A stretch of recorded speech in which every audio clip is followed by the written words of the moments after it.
Hi and welcome to The Winning Factor. I'm Alan Aitken, and on this show each week we take a look at some upcoming races in Hong Kong and try to isolate an aspect of the race that we might think is key to finding the winner. Well, Sunday racing again at Sha Tin, and the first race we're going to take a look at is race 9, where our winning factor is the conversion rate. A nice bunch of Class 2 horses here, quite a good race this. With the weights and the chances, I think headed by Tuchel for Zach Burton and John Size. There will be some fans for his stablemate Sweet Encounter too, but the main dangers to the top weight look like the lightly weighted runners Flaming Rabbit, Amazing Victory and Drombeg Banner. And I think the key replay that we're going to see for this race involves three of those horses, Flaming Rabbit, Drombeg Banner and Tuchel. This is 1400 metres from 3 weeks ago, and there is a little bit to watch. In race 625, well, he might be called Flaming Rabbit, but he looks more like a startled rabbit here as he flies out of gate 12 and soon crosses over the field before handing the front over to Circuit Stella. While the speedy Drombeg Banner in blue and white cross sashes for apprentice Angus Chung isn't as sharp as usual and never quite gets to the lead, Tuchel under Christian De Muro begins well and cruises up behind the leaders in light blue and white, though it is something of a stop-start race, and as a result, Tuchel ends up coming off the heels of Drombeg Banner out 3 wide, quite a long way from home, and then has to make a fairly long trying run to try and get to the leader, giving his all right down to the wire, but he never quite gets to him, and the winner, Beauty Eternal, comes from behind that line and is too strong on the wire. Now, I would argue that the way that race panned out for each of the 3 horses we were looking at wasn't absolutely perfect, but they all still performed very well in a strong race. But I've got the most faith in Tuchel repeating his form from the John Size yard, which is right back to its best in terms of conversions this season. Now, you see on the graphic here, I've compared the conversion rates of 2 trainers, Frankie Law and John Size. And when we talk about conversion rates, we're talking about how trainers perform next time with runners who don't win but finish 2nd, 3rd or 4th. In other words, showing they're in form and ready to win. And John Size has been a star in this division his entire 21 years in Hong Kong. But he has had a serious rival for the last 6 seasons, his former assistant, Frankie Law. Law was off and running in his debut 2017-18, and last season he outpointed his old boss on this metric for the first time and also won his first Trainers' Championship. Actually, it has been quite a good predictor of who will win the title, and I've highlighted in green title wins for Law and Size, and in between we also saw Casper Founds head off both these trainers on conversions and take his 4th championship a couple of years ago. But Size has swung things right around this season on Law, returning to a clear top of the list. And of course he has both Tuchel and Sweet Encounter here looking to improve on placing's last start to a win this time. So that, I guess that puts them both in the picture. But Tuchel looks the better of them despite his big weight. And when we take a look at the map, I think he'll be really asked to carry that weight. I mentioned in the replay that Drombeg Banner is a recognised leader. Well, his 2 Hong Kong wins have come the 2 times that he has been in front, and I don't think that has escaped his trainer, Pierre Ng. On Sunday, he's engaged the new 10-pound claimer, Ellis Wong, meaning that I think Drombeg Banner will have no more than 112 pounds to carry, 23 less than Tuchel, and I'll be surprised if he isn't looking to get out quickly, get to the front, and make sure there is no loafing. But he has another regular front runner in the race, All for St Paul's, and we also saw there how fast Flaming Rabbit can get out of the gates too. So it looks pretty competitive up front. I think that will best suit the horses chasing, Tuchel, who will be poised behind the speed again, and Amazing Victory, who will probably be a little further back in midfield. But the tip for me in race 9 is Tuchel, his winning factor, the conversion rate. Now, he's got a touch of class, Tuchel, but this is no pushover race for him, conceding so much handicap weight to these horses down the bottom of the card.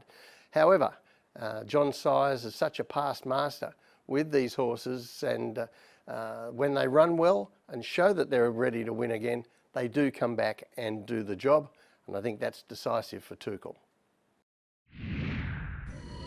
The other race I want to take a look at is the last race, race 10, and the winning factor here, the tempo. So quite a good class 3 here, over 1400 metres, and I know there will be fans of Taj Dragon, and recent winner this course and distance, who had no luck last time. Hammer On made a very nice Hong Kong debut, and Happy Daily is always a chance in these types of races. But I think the best hopes boil down to Mighty Stride and the beauty pair, Beauty Inspire and Beauty Missile. So let's look at them from the top. And with Mighty Stride, I'm not going to show you his last start on a very wet track. I think we can overlook that and take you back to his run 2 starts ago when he was a convincing winner over this course and distance. This is race 511. He's in gate 8 with red, yellow and green colours and a big white face. And Mighty Stride, all 1,300 pounds of him, jumps okay. But Hugh Bowman lets a few others go, and as is the horse's run style, he settles 6th behind the pace. And I wouldn't say he's over racing in the slow tempo, but from his head carriage you can certainly see he'd prefer to be going faster than the soft pace we see on the heat map. Still, he travels strongly enough, and being a big horse, he does need some clear air to get his feet organised for the finish, but when he does, he sprints too well and comes clear in good style. Now, Beauty Inspire has yet to break through in Hong Kong for his first win, but he's certainly shown plenty of talent. He's had a problem with over racing in slow tempos, but last time he got a race that was run just to suit. This is race 605. He's in gate 3, the black and white beauty colours. And Beauty Inspire jumps okay, but Zach Purton is in no hurry here, as the horse gets something he had been looking for a while, a good tempo.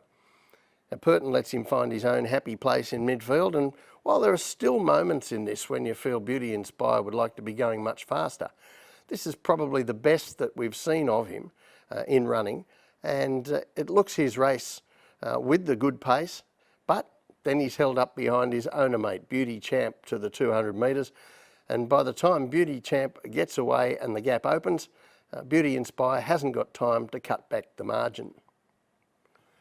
Now, likewise, the 3-year-old Beauty Missile has yet to win in Hong Kong, but after arriving on a tricky mark at the middle of Class 3, he's raced very well on every occasion, including beating Beauty Inspire home, the only time they have met, and this is the nearest that he's got in his latest start. This is race 624. He's in gate 8 in the beauty colours again, and there isn't a lot to show really, as he jumps well, lands outside the leader, not usual start, and travels comfortably. And the reason that there's not a lot to show is that the pace is terribly slow here. In what is a generally slow race overall, you see there the second section was the slowest section of the whole Hong Kong season so far, more than 10 lengths below average tempo. So it follows on that the front runners had plenty of petrol in the tank when it came time to scoot fast down the home straight, and they could not be pegged back. In fact, 9 of the top 10 final sectionals of the day came out of this race, and the first 2 stayed in those positions the whole way around. So we'll often look at a race run like that and suggest that it's a bad form race. That is, the result can't be trusted when we're assessing the same horses in the future. And that would be the case, again, until we get to the map for this Sunday's race, which frankly looks a lot like that replay. We have Super 10 returning from 7 months out with vet problems, but he has one leading. Parterre has some speed and a claiming rider aboard. And Beauty Missile, we've seen how he has good early speed out of the gates, but the rest of the field isn't that quick, and it looks another race where they're going to just trot along to the turn and have a sharp sprint home. Now, we saw Beauty Missile has no problem with that kind of race, but his major rivals do.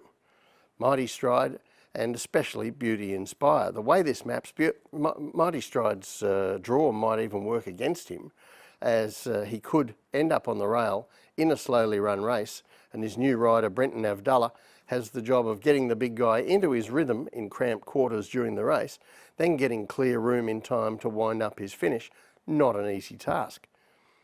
As for Beauty Inspire, well, he hasn't reacted well to being ridden positively.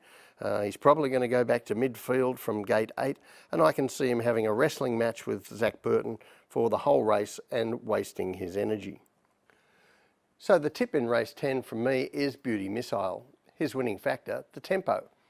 I'd say he might only rank third best in terms of talent in this race, but what we have seen from him is that he has the tactical abilities to adapt to the kind of race that he might find here. Well, that's it from the winning factor this week. Good luck on Sunday. We'll see you next time.